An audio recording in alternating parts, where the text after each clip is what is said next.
Man's fear of comets has been defined in the medical world as cometophobia.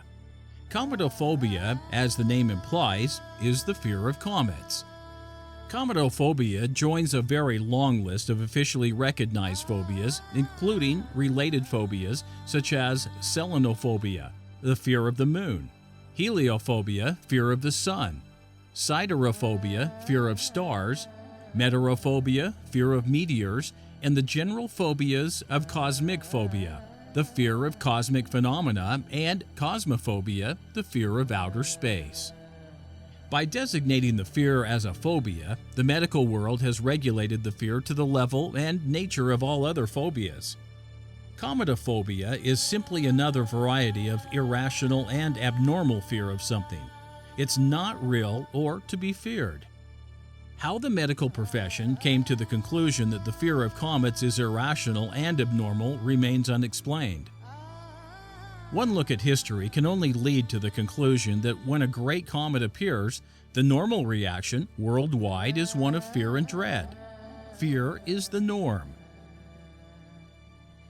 Proposed causes for cometophobia range from the silly, as this one-siding sci-fi or fantasy programs or books, which can hardly account for the fear of comets in the Middle Ages, to unspecified emotional trauma and unresolved conflict experienced in childhood.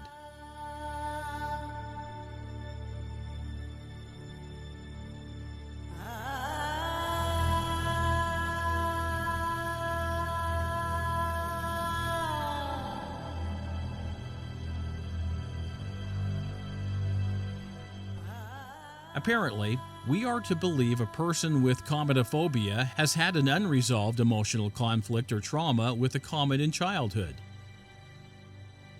Due to the diagnosis of the fear of comets as a garden variety phobia, its symptoms are believed to be the same as other phobias, the difference being the fear is triggered by seeing a comet.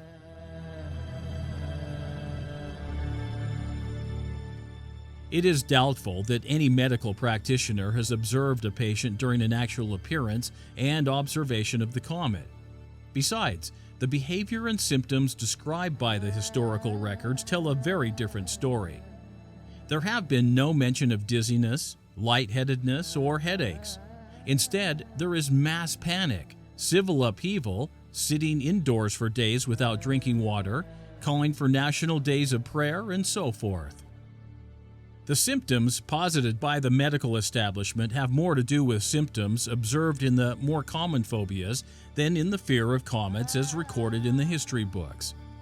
Proposed treatments for cometophobia follow the same line. Treat the fear of comets as a simple phobia. One can only wonder if a truly great comet appeared in the future, whether there will be enough doctors and therapists to address the needs of the masses of people throughout the world affected by cometophobia.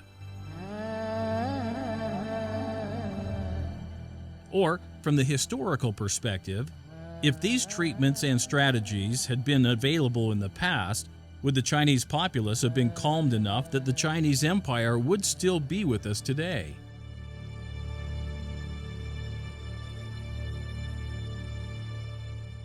The truth is that the fear of comets runs much deeper and is endemic to the human race.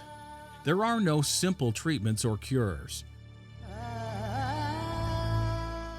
The diagnosis of fear of comets as a phobia, cometophobia, may seem reasonable given the origin and nature of other phobias.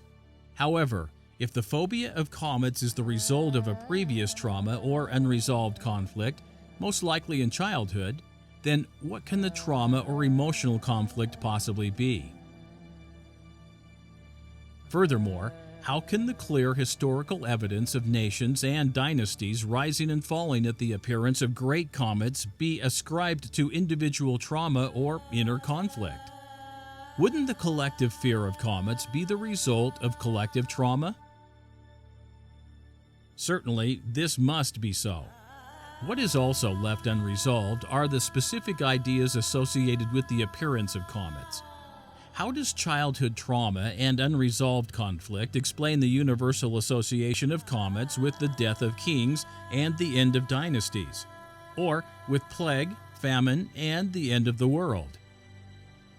The overwhelming fear of comets, as demonstrated throughout history, can only be engendered before the appearance of the comets themselves.